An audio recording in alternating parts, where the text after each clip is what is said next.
আজকে ব্যাচেলারদের জন্য খুব সুন্দর এবং সহজ একটি রেসিপি নিয়ে হাজির হয়েছি, যেটা সবার খুবই পছন্দের। তো ঘরে থাকা মাত্র 2 পিস মুরগির মাংস দিয়ে আমি আপনাদেরকে আজকে তৈরি করে দেখাবো মোরগ পোলাও।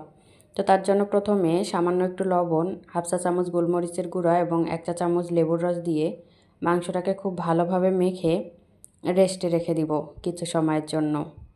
তো এরপরে আমি 1.5 কাপ পরিমাণ পোলাওয়ের চাল নিয়েছি, যেহেতু ব্যাচেলার 2 জন বা 1 জনের জন্য দুবেলা খুব সুন্দরভাবে হতে পারে, বা 2 জন হলে খুব অনায়াসে এক বেলা খেতে পারবেন।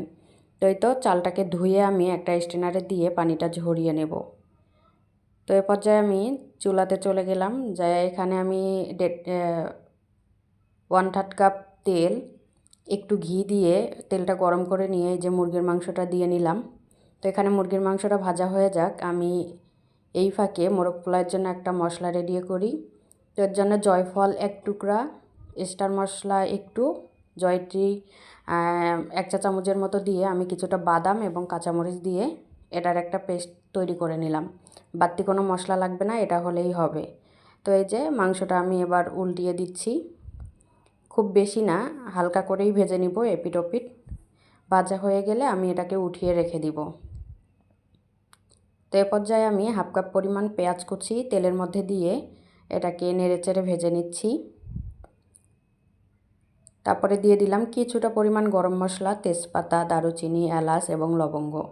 আমি এখান থেকে কিছুটা পেঁয়াজ উঠিয়ে রেখে দেব শেষে পেঁয়াজ বেরেস্তার জন্য বা একটু ডেকোরেশনের জন্য।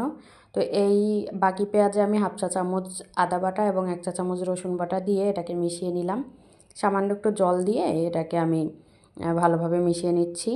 তো তারপরে আমি এখানে পেস্ট করে রাখা মশলাটা এখানে দিয়ে নিলাম, বাদাম এবং জয়ফল জয়ত্রীর। তারপরে এটাকে আরেকটু পানি দিয়ে সুন্দরভাবে এটাকে কষিয়ে নিতে হবে। তো আমার এটা কষানো হয়ে গেলে আমি এখানে স্বাদ মতো লবণ এবং 1 চা চামচ মরিচের গুঁড়া দিলাম, দিয়ে এটাকে ভালোভাবে মিশিয়ে নিচ্ছি। তো মিশিয়ে নেওয়া হয়ে গেলে এখানে আমি সামান্য পরিমাণ গরম মশলার গুঁড়ো দিয়ে নিলাম, যেটা ঘরেই তৈরি হয়। তো তারপরে মাংসটা দিয়ে আমি ভালোভাবে একটু কষিয়ে নিচ্ছি। এটা এপিট ওপিট একটু কষানো হয়ে গেলে আমি 1 কাপ পরিমাণ পানি দিয়ে এটাকে 10 মিনিটের জন্য রান্না করে নিব। তো এ পর্যায়ে আমি এমনিই একটু কষানোর জন্য ঢেকে দিয়েছিলাম। পানিটা এখন দিয়ে নিব। এই যে 1 কাপ পরিমাণ পানি দিয়ে এখানে আমি 10 মিনিটের জন্য রান্না করে নিব। তো এই যে আমার রান্নাটা হয়ে গেছে, মানে মাংসটা প্রপার সিদ্ধ হওয়ার জন্য। তো আমি মাংসটা উঠিয়ে রেখে দিব একটু ঝোলসহ। মাংসটা রেখে দিলাম একটু ঝোলসহ। এখন আমি এই যে পানি ঝরে রাখা চালটা দিয়ে ভালোভাবে এটাকে ভেজে নিতে হবে, এই মশলার সাথেই ভালোভাবে ভেজে নিব। নিয়ে আমি চাল যতটুকু দিয়েছি তার দ্বিগুণ পরিমাণ গরম পানি দিলাম এবং 1 টেবিল চামচ গুঁড়া দুধ দিলাম, আর কিছুটা কাঁচামরিচ দিয়ে এটাকে ঢেকে মিডিয়াম আঁচে রান্না করে নেব। এই যে পানিটা প্রায় শুকিয়ে এসেছে, একবারে শুকায়নি, একটু আছে। এই পর্যায়ে আমি মুরগির মাংসটা দিয়ে নিব এবং ঝোলটুকু দিয়ে এটাকে খুব ভালোভাবে এর উপরে ভাতগুলো দিয়ে নিব। দিয়ে এটাকে আমি লো হিটে